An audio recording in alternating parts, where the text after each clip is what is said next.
Syria's rebels and now one step closer to Damascus after entering the strategically important city of Hama. In new video, you can see people cheering as rebels enter the city. Losing control of Hama would be a massive blow to the Syrian regime. The Syrian military says government troops had been forced to redeploy outside of the city. CNN's Ben Wiedemann is closely following all of these developments for us. So just bring us up to speed and remind us again, Ben, why it is so important as we're seeing this shift and we're seeing it happen so quickly in these last few days.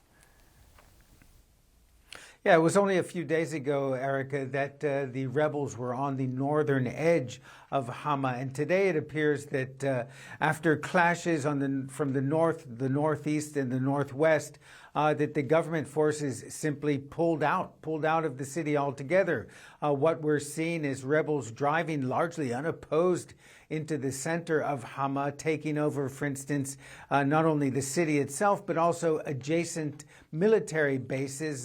Some videos coming out of rebels driving by what is clearly an abandoned Syrian Air Force base full of warplanes. We're also seeing videos of them taking control of helicopters and other military equipment. It does appear that the regime, after a few days of half-hearted resistance, simply has pulled out of the city, and they actually announced that they were doing it. This was an announcement from the Syrian army that they're pulling out of Hama to spare civilian lives, which is, you have to take that claim with a pinch of salt given the history of the Syrian army and its treatment of civilians. Nonetheless, the fall of Hama really is just yet another massive blow to the regime in Damascus. Keep in mind, it was just last Friday that the rebels were able to take Aleppo, Syria's second largest city, and now they've taken over Hama, which is the fourth largest city,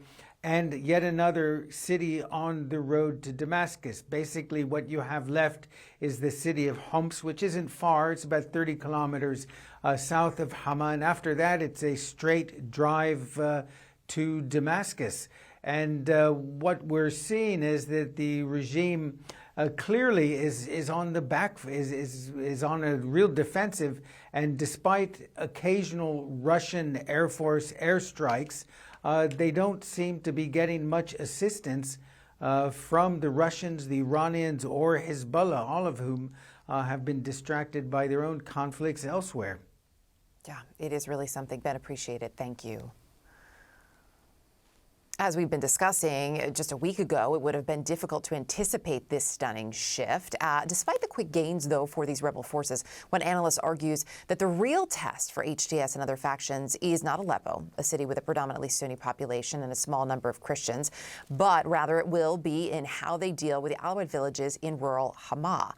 Araja Ajub is a researcher at Malmo University, joining me now from Malmo, Sweden, and of course an expert and analyst on Syria and the region. So when we look at that, when you talk about the challenges that will now lay in front of these rebel forces, how do you see that playing out? Certainly, it's a big challenge for the opposition forces because, you know, they have been, before they were part of Al-Qaeda, especially HTS, which was leading the group. So there's a lot of skepticism among analysts to what extent they have changed. Certainly, they've disowned Al-Qaeda, they divorced from it. They have transformed themselves organizationally and ideologically. But again, as I tweeted yesterday, it's the real challenge in Alawite villages. I've been talking to some people in the country, and there have been panic in these villages where, especially in rural Hama, people are fleeing to the coast, the west coast, which is Tartus and the Alawite stronghold. So many believes that the oppositions could force them with the military force, and still like a lot of skepticism about it. So that skepticism. What else are you hearing from those on the ground? I've talked to people from different areas. Of course, I've talked to people in Aleppo. People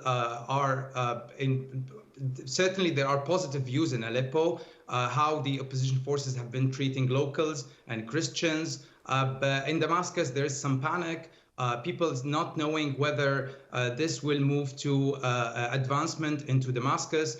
As the previous analyst said, we're talking about 130 miles from Damascus. So people definitely, there's some panic, especially that the pro-regime media has been describing these opposition as terrorists, as Al-Qaeda and extremists. They are coming to slaughter other minorities.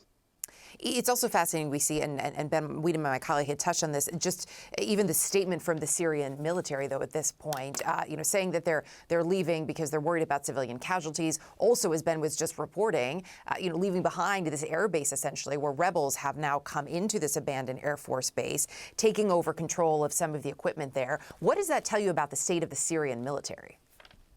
Certainly, the regime has been debilitated, has been weakened. There is a panic among the regime forces. It has been like a domino effect, right? But think about like this, the Syrian army has been fighting for almost a decade or more now, and they have been suffering from lack of living conditions, lack of supports, lack of financial supports from the states.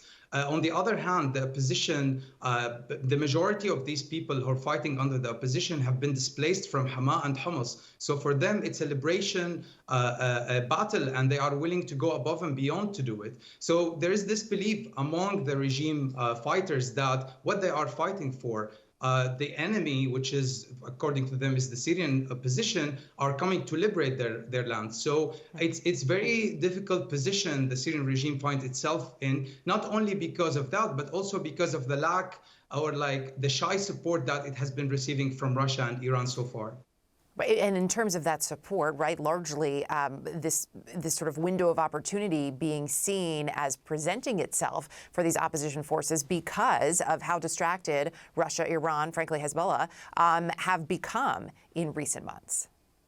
Yeah, definitely. Certainly. I mean, still the opposition recognize its position. I mean, they know that Hezbollah is their enemy. They know Russia is enemy, but they have been trying to approach Russia. Like yesterday, HTS Hayat Hisham leader Mohammad Jolani sent a statement to Russia saying that he is not in a fight with Russia. He's asking the Russian government to abandon the Syrian regime, to build constructive relationship between Russia and the Syrian people. But again, it's a difficult position. I mean, remember, this is Russia only Mediterranean stronghold so far. So Russia, I don't think Russia is willing to abandon Assad. Maybe there is some lack of interest at the beginning, but I think around Homs will be a big battle very soon. What else, before I let you go, what else are you watching in these coming hours, frankly? Oh, certainly. I'm trying, first of all, to see what the regime, how the regime would react.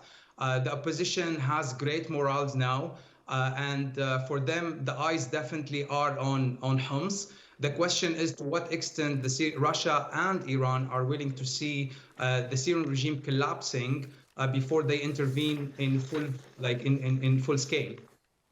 Ora Aju, really appreciate you joining us with your insight this hour. Thank you.